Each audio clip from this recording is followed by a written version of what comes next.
Sunderland 2, Middlesbrough 0. Goals from Ahmad and Ross Stewart. And now we're going to try and get some fans to get their reactions on the game. Right, I'm with Dave, the Riv. Yeah. Dave, what do you reckon of the game today? It was a good game. I'm buzzing and nothing. I'm on the high. And Tony Mowbray has had his Java cakes that he's been eating. He's had a pint of drug. He's been on high.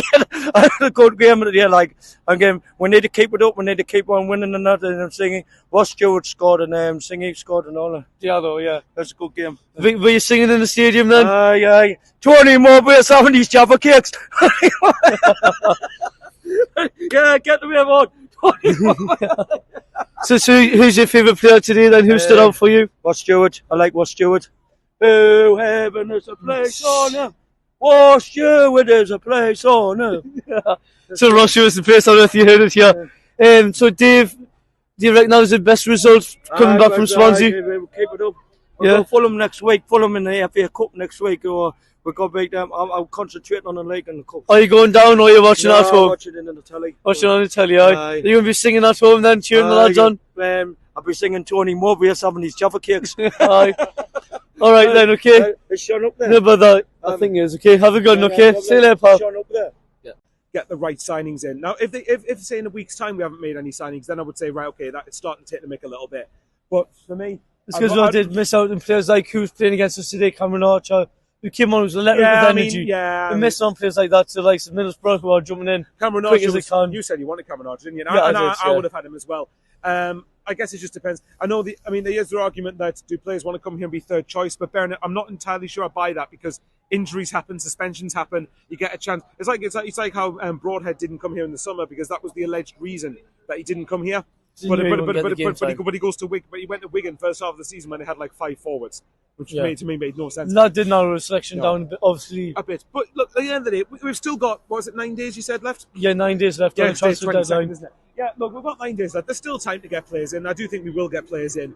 It's just a question of when we're going to do it. But there's no question we could do with them coming in sooner rather than later. The good thing is now we don't have a league game until after the window now. Yeah.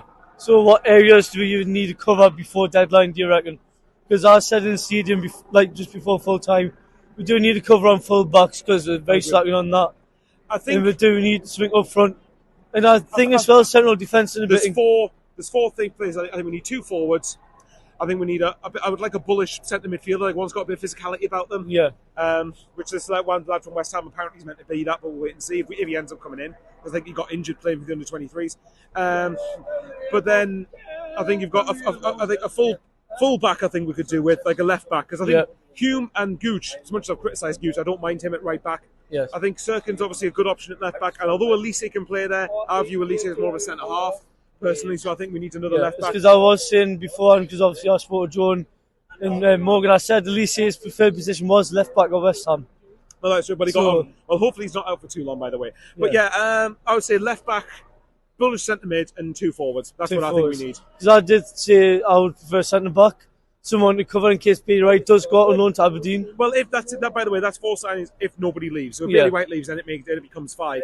Would there not be anyone you will recall? Because obviously there was speculation of considering bringing Diamond back for depth. I wouldn't personally. And someone mentioned to me one time during the week while I was just walking around Winchester, but I haven't seen much of him. Winchester, I don't think. I mean, the Winchester hasn't played in the Championship to be fair, but I think he strikes me as someone who is a very solid League One player, but maybe isn't. I don't know. It depends. Like a fringe player. Maybe, well, not for the Championship anyway, but you never know. To be fair, maybe Bailey Wright might go out on loan or permanently, maybe because Charlie Cresswell we're meant to be looking at from Leeds. Charlie Cresswell, and then obviously there was mention about another defender. No names disclosed yet, and I think it's Jared Branthwaite, to be honest, because he's like Tony Mowbray at Blackburn. And he's coming out on loan from Everton, and Everton, I was thinking about bringing him back. We'll see. It's still an interesting 9 days, but in the meantime, enjoy the win. We're right below the playoffs, and we haven't got a league game until after the window now. No, but how many subscribers have you got now on your YouTube channel? Something like 4,216, I think. Right, guys, please like and subscribe to his channel. Get him to 5,000, please. Yep, subscribe to this one as well, obviously. Yeah. Thank you, Michael Bowers, and have a good day, pal. No worries, mate.